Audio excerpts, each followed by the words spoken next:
Seattle News Weekly from Fox 13. Welcome to another episode of Seattle News Weekly, and I have the incomparable Omari Salisbury here from Converge Media. Thank you so much for joining me. Thank you, Hannah. It's good to be back. Yeah, so what we're going to talk about today, and the reason why we wanted you here, we're going to talk about King County fraud. That is something that was huge over the summer, but it continues to play out. And then, of course, Reclaiming the Village. It's an event that's coming up, involving Garfield High School. And many of you in the community may know Garfield High School. It is also home for Omari, so he is front and center on the issue on how we can help Garfield High School as they've been dealing with a lot of things this year. So again, let's start off with King County fraud. This is something that, as you know right now, on a national scale, fraud is a big topic. Mm-hmm. However, this is something that we played out over the summer because we found out that through a King County audit that there were some nonprofit organizations that were taking advantage of taxpayer dollars. And it was mind-blowing because many of these, the monies that were going out, it could have been caught, but the agency that were giving it out, the grant agency that were giving out, they weren't doing the due diligence before giving the money out. So anyway, I want to rehash what aired on Seattle News tonight to give you kind of a recap of this issue. This is when I was talking to King County Councilmember Reagan Dunn. I want to play this clip for you so that way you're caught up on the issue, and I want to get Omari's take on it. Take a listen. So I want to make it clear that this is for youth programs, but there are many, many organizations that are involved apparently in these for youth programs. I want to pull up the names of some of them here because there's just too many to mention during this interview. So I saw the audit. I know you saw the audit. What are your first thoughts on it? Well, it's kind of a disaster. I mean, there's a lot of money that's going out the door. It's not controlled. There's evidence of fraud and waste and abuse potentially that cause me significant concern as a policymaker. They found, again, as you mentioned, potential fraud. For example, documents were altered to get reimbursement. They also found that DCHS gave money to unapproved, quote, entities tied to things like cash withdrawals. So when you see something like that, what is your major concern on how they're going to be able to fix something like this?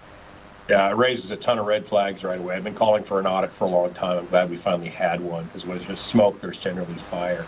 So since then, since the summer, as you may know, the King County Council, Omari, they've passed some measures in order to have more oversight over DCHS and their specific things. But what is mind-blowing to me on this issue is when I, reached out to the auditor who did this audit and asked, do we have an idea of exactly how much money we're talking about here that was lost? She says that we may never know because of the fact that there are no receipts. There were botched receipts. The agency just was not keeping tabs properly on how much money was going out. Knowing that, what questions do you have somebody who covers this, these organizations or the region that benefits from these kind of, grants and funding? Right. So, first of all, I would say that King County Department of Community and Human Services, that's the department that most of these grants went through. We know them. And for the most part, these are people who are just wanting to help community, right? And a lot of times, especially when something like this breaks, everything's painted with a very broad brush. But I just want to be clear that and what we've been following and everything else is that, yes, King County had lax controls, but not that King County is directly entangled in some ongoing fraudulent action with grantees. That being said, though, it's it's horrible. And when as somebody who at Converge, who a lot of our reporting is in these communities that are supposed to be served with a lot of these grant funds and marginalized communities, in communities that are impacted by gun violence, in communities where people are reentering society from one way or another, maybe from incarceration or from substance use disorder and everything else. It's very alarming to us because we see what's happening out there on the streets in real time, and we see that like the difference that resources can make. And so when we first started hearing about this fraud, alleged fraud, I don't know, whatever you call it now, I guess we'll wait for the official audit, which you just said we might not know everything on it. I'll be honest with you, it's infuriating to know that there's that little oversight, that little lack of control on these funds, these taxpayer funds, by the way. The taxpayers of King County were like, okay, well, how can we support this? How these people are in need? And a lot of organizations were trusted to do the right thing. And I mean, I'm guessing to say, I will say this though, I'm sure way more organizations did do the right thing than didn't. You know what I'm saying? Let's not put them all in the same bucket. But I mean, the scale of the organizations that did get over on the system, I mean, it's crazy. When you talk about a dollar amount that, like you said, we might not ever know. Right. We're talking about potential tens of millions, and we just don't know what the final amount is. And the auditor also made it clear that she only audited a fraction of the grants that went out. So it's not like she looked at every single grant program under that agency. She only did a small number. And I brought up those 4 youth programs that were supposed to be helped by these grant dollars. But what happened was some, not all, of course. Again, we don't want to, as you mentioned, that's a good point. You don't want to, paint with a broad brush. But some people took advantage of it, and those kids who were supposed to be helped by the money, right? They didn't see that. They didn't see the benefit, and I think that that's what's kind of lost sometimes when we're talking about all the money. This is true, and this is something where you see the human element, right? And sometimes when we talk about issues where there's fraud or mismanagement, a lot of times it's around development, infrastructure, things like that. You might see it, a program, a bridge might come online later, or a program might launch later. It's something like this is real direct human impact. These are dollars that never touch the streets.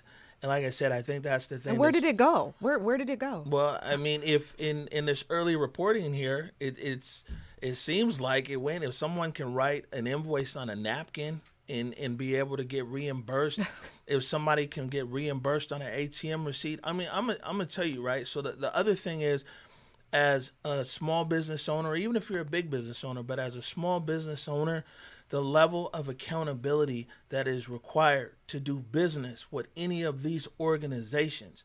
So like if I wanted to start a new agreement with say the city of Seattle or King County or something, I've got to submit 5 or 10 completed contracts that were completed in good standing. I have to be able to prove all these different things before King County or the city of Seattle or the state of Washington will entrust me with taxpayer dollars.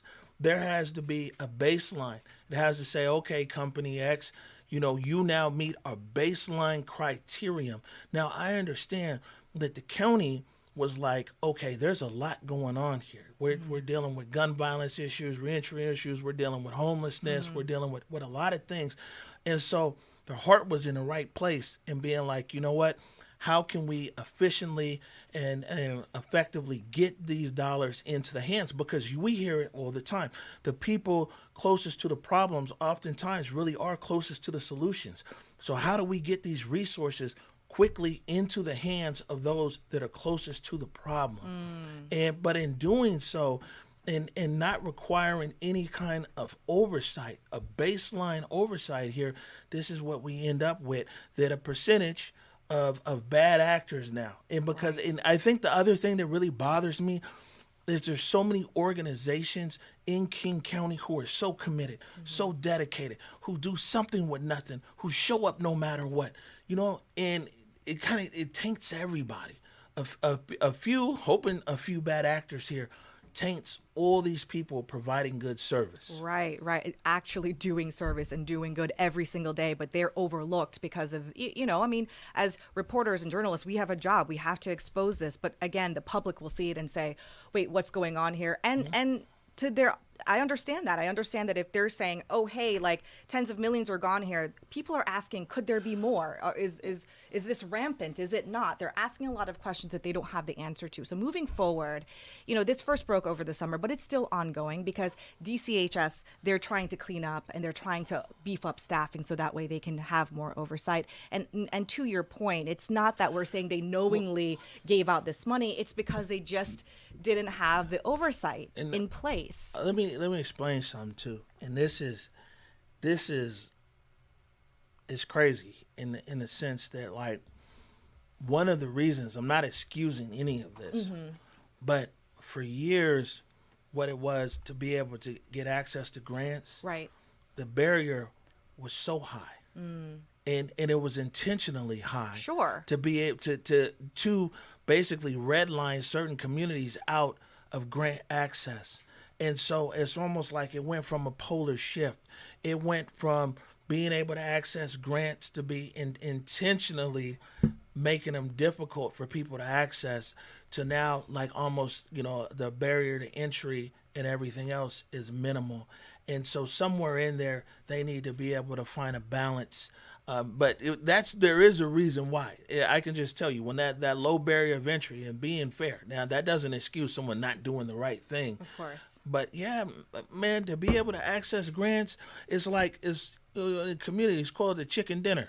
You get invited. It's a lot of chicken dinners in the neighborhood, man. You get invited to something, and they serve you a nice dinner, and they tell you about a great opportunity, and they know that afterwards you got to fill out 400 pages worth of something. But it allows them to be like, hey, we invited Hana. Man, we fed Hana a great meal. We told Hana about the program, but now we tell Hana, yeah, Hana, just fill out these 400 pages, and we got you. And so they know. And so it was decades of that. You see what I'm saying? And then it shifted almost to like, okay, zero barrier to entry. Right. And too extreme on one end. What do you want to see, Omari, then, from King County Council? And specifically, we got a new executive, Gramai Zahalai. They are, the overseers in a way, right? Yeah, I mean, one, this happened on their watch. I don't know if there's anybody. I don't know all the council members, but like, it happened. It isn't like this is a brand new whatever. All of this happened on their watch. And Gramai was also on the council. Now he's on the executive, council, so he knows what's going on. And now, it's executive Zahalai. And so, like, man, the biggest question I want to know is who is going to hold the people who stole from us accountable? Right. Who's going to hold the people that stole from young people in King County, those on the edges, those most marginalized, man, those who just need a break. They were stolen from, And we'll see how this final audit plays out. Who's going to hold them accountable? That's harm that they've done. They've stolen from the people who need it most. And it's not all right. And it happened on this council's watch. Now, granted, I'm definitely not saying that a council was complicit with people stealing, but right, of course it not, happened on their watch. Right. And so now it's up to this council to now look at all of us here in King County and say, like, okay, how are they going to make this right? How are they going to move forward? But most importantly, and I don't know all the legalities of it, but who is going to be held accountable? Clearly inside the county, but also people who've defrauded the taxpayers of King County. Yeah. Do you feel that Executive Zahalai taking this issue seriously, or is it more like, oh, it's the past, moving on? What's your sense? Well, I mean, I think that, one, it's clearly not the past because the audit is still open. And so, I mean, the executive very well might be waiting to get all the information out from the auditor to be able to actually make a clear decision with as much information. But I'll just be honest with you, there's just a lot of people in community, and not just our community, we say, oh, black community or just Converge, there's other media outlets, who this is a very open issue. Because when you understand how many people, groups, and organizations with nothing, Hannah, with nothing, with open arms and a big heart are out here serving our community. And when they see this high level of fraud intentional fraud, it's a lot of people who were fuming. Now the news cycle turns, so we don't see it in the news cycle and everything else. But just believe me, this is definitely an outstanding issue. Something that people in your community are talking about. They talk to you about it all the time still? Definitely. Yeah. So what do you think? What's your advice in your community, especially? And I want to talk about Garfield in a second and switch gears there. But on this issue, though, what is your advice to community leaders and to also, county leaders on how to make this better? I know it can't change overnight, but there's got to be a way around this, right? Yeah, well, first of all, Mama always says there's never a wrong time to do the right thing. Right. And never a right time to do the wrong thing. And I think that character counts. And some of these things that people have been able to push back on and saying, oh, we don't need oversight for this. Oh, man, they've blown it for everybody now at this point. And so there definitely needs to be some level. Like me personally, if it was up to me, I would have the third party in this be like, one of these big accounting firms or something like that. Get a third party. Yeah, yes. I wouldn't, because, it might also be, if we think about it, it might also be an unfair burden on people who are sitting over there in the county. And yeah, we know that's their one job, but how many 5, 6 other jobs are they trying to do over there at the county? I think, and especially that kind of money, when you're talking about $1.5 billion, that shouldn't be in-house. That should be at a straight up accounting firm, because guess what? Any fraud would have been caught within the first 30 days. You know what I'm saying? But as the current setup, there just might not be set up at the county at that level to be able to administer grants at that level, and that's all right. Is there a need to audit everything? Yeah, of course. Because they only looked at a fraction. We're talking about 4 youth programs, but they have many, many other programs that have not been audited. Knowing what we have know now about these 4 youth programs, should the entire DCHS be audited? And I know that takes a lot of money and a lot of time, but is it necessary? I think that there's probably a threshold with grants, and because you got some people who got like a $20,000 grant. Are we gonna spend the time with that? But there's some grants that are exceptionally large, so I think that there's probably a threshold level, and guys will look through that threshold. And what you're gonna find is the majority of recipients and grantees did exactly what they were supposed to do, and you're gonna find a percentage of people who just through ignorance and and not maliciousness, some of their books are off, and that's a learning or a teaching opportunity to be like, true. Okay, well, hey, you know what? Actually, you guys need to be doing time. You're doing great work, but here's a class here. We're gonna have you work on your books, and then you're gonna find some people who stole. But I think they should set a threshold and they should audit it. Yeah, well, good stuff. And then one thing that I, again, want to go back to is Garfield High School. We have this Reclaiming the Village event that's happening this Saturday. And this is something close to your heart. Tell me about this. So, James A. Garfield High School. What's up, Bulldogs? Proud alumnus. It's a lot that's been going on up at Garfield lately over the last few years, and unfortunately more negative than positive. We were just up there on December 30th for the birthday of Omari Murphy Payne. Yeah, and the suspect is still out there. Still at large. At large. Yeah, for people who might not remember, Omari was killed last year, or June 6, 2024. It's been more than a year. Right. It was breaking up a fight on campus. He was killed on campus. And I bring it up, and we were there shooting a story, and the pain, the trauma, and really in some cases depression is lingering. That poor there. dad. We've talked to him a couple of times. I know our anchor David Rose have been in contact with him for more than a year, but every time I go to that story, he was at the wrong place at the wrong time. He was trying to do the right thing. Trying to be helpful. Yeah. And people forget that this was a student. So many things happen in our city. This was a student who was killed on campus. And that's just one issue, right? And there's other issues that are going on with test scores, with dropout rates. Is the dropout rate high? Well, there? I mean, it definitely could be lower. You know what I'm saying? When just issues in the school, and so reclaiming the village is really a call out, because it takes a village to raise a child. And for decades in the Central District, before displacement and gentrification, there really was a whole village around the school, and recognizing that it's more. You need more than a school and more than community centers and more than this and that. We need our community, especially that big Garfield community, to be engaged in what's happening with our students on campus. How can people volunteer? How can they show up for students? How can they be visible in the building? How can they help build a sense of safety? How can we support these young people? I think that people don't realize that young students, they're going through a whole different type of thing than I know I did, and maybe you did. Of course. When you were in school, and the longer that we hold on, us as older people hold on to like, oh, well, I don't know why these kids don't just do this or don't just do that. And Right. if we're not walking a mile in the shoes of students, if we're not walking the mile in the shoes of these young people, then we won't understand their challenges and we're not able to help them. And so we want to bring community members, concerned community, the Garfield community together for Reclaiming the Village this Saturday at Garfield High School from 10 to 1. Yeah, okay. So 10 to 1 this Saturday, and everyone is welcome, right?